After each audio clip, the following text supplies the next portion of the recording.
If you're making an argument that seed oils could be potentially bad for you, for the exact same reasons you have to be making the argument that the saturated fat from a ribeye steak, it is also bad for you in certain contexts. So that when it's out of balance. When it's out of balance. So going back to the Steak and Shake, giving them a plug like 80 times here. But going back to that example. Never seen one. Yeah. So a lot of studies like initially came out were like self-reported caloric intake, which is almost always underreported, right?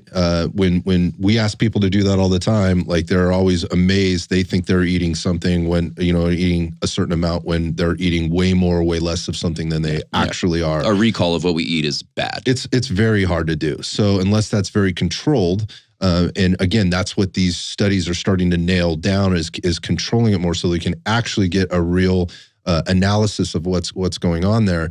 I think the thing with the seed oils and this ultra processed, let's just say when I say ultra, I just mean that it has to go through a lot of things versus olive oil as an example, or the steak in your animal protein.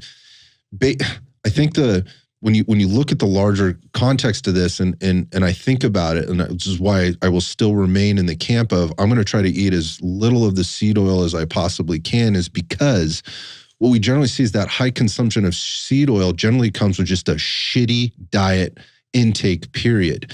It's usually just really off balance. And so, and when you're looking at what do I mean by that, I guess what I mean is if you've got a high amount of that coming in, you're likely eating things that you're not preparing that aren't close to the earth anyways, and are being prepared by somebody else, by some other company, by some other manufacturer, and you are unaware, right? And just because it's seed oil doesn't make it healthy, right? That self-report is bad to begin with, but now you're putting all of this in the hands of somebody else. I'm not saying don't ever go out to eat. I'm just saying, like, if you don't have a high awareness of what you're doing there, what we've seen with those studies initially were like generally like seed oils is like, it's almost like a proxy for a shitty diet, right? For people that are consuming huge amounts of this stuff.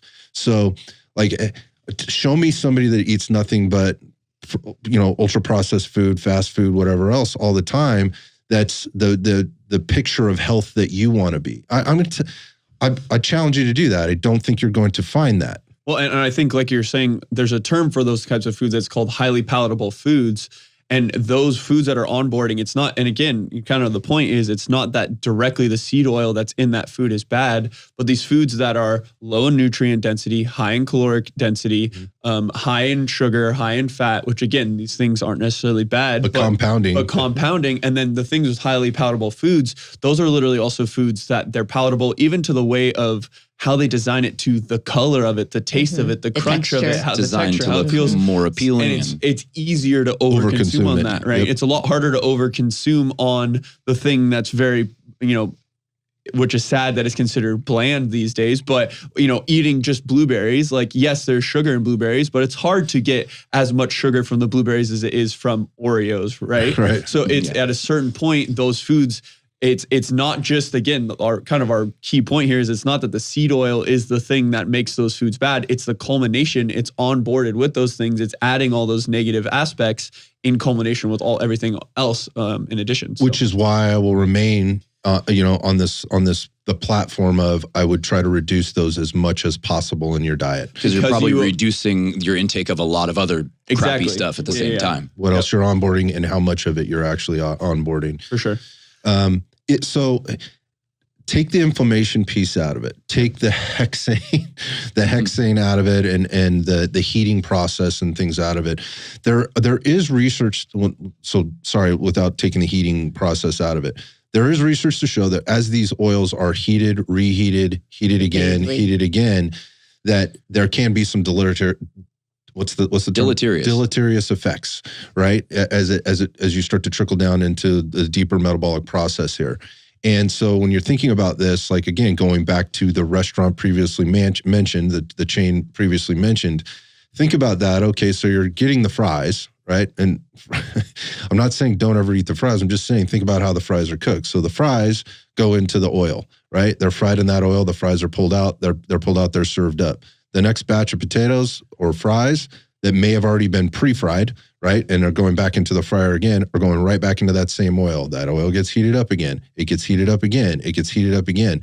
That heating process is a problem, right? And from a chemical perspective, in terms of what it does to the orientation of that, the structure of that fat, and then how your body has to go about dealing with that once it's in there. So again, I'm talking about the deep fryer. If you're eating a lot of fried food, you're likely eating a lot of seed oil, right? And you're eating seed oil that's been reheated over and over and over again. And each time that happens, it becomes a little bit more challenging for the body to deal with it. So again, I'm going to stand on the platform of, if you try to eat as little seed oil as possible, you are likely going to be staying away from dealing with what I just said. Yep. So again, this is the thing that people need to hear, in my mind. Like, this is what they need to hear. They don't need to hear that seed oils are bad. What they need to hear is like, why or how could this be impacting me?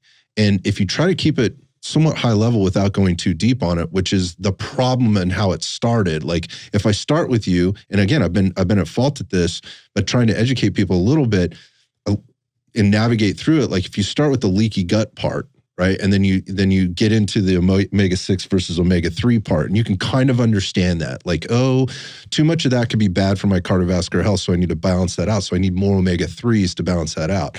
Where would I get those from? Maybe from like a fish oil supplement if I'm not getting them from my foods. I'm not cooking with more olive oil or unsaturated fats. Okay, so if I'm doing that and maybe I supplement a little bit to balance that out, like I can equate those a little bit better, and I'm in a little bit better position cardiovascularly from a cardiovascular health perspective. Okay, that's kind of high level, and I can kind of understand that. So can you see why, if you're already kind of a little bit high on the omega-6 side, and there are ways you can figure this out, like you can do blood tests to understand what this looks like at a serum blood level, right? And you sort of understand, and there's a lot of confusion around HDL, LDL, the particle sizes, all that stuff. We've touched on that a little bit, in the podcast in the past. But I found that starts to confuse people, and like, well, I need smaller particles versus the larger particles. Stop it, right? Like, stop it. We are way too deep in the rabbit hole here. The idea is that we need to have a better balance across the board with sugar intake, with fat intake, yes, with LDL versus HDL, yes, with omega-6 versus omega-3. But if you just dial it back to like, caloric intake is important, macro intake is important, micro nutrient intake, that is the quality and the density of the nutrients that are actually in the food that you're eating, are the most important things. If we use that as the foundation, as the fund of the basic guiding principles, this isn't that hard to figure out. So when you come over the top and you're not talking about any of that, but you're saying go to Steak and Shake instead of McDonald's to get your food because they're cooking it in beef tallow, this is fucked up. Like, it just doesn't help anybody except for that company, right? And that narrative. And where did that come from? And who is getting paid to put that stuff out there? And so and then it's very easy to then understand why this topic has become such a hot topic, because you could get way into either end of the spectrum on, why that's a good message or why that's not a good message.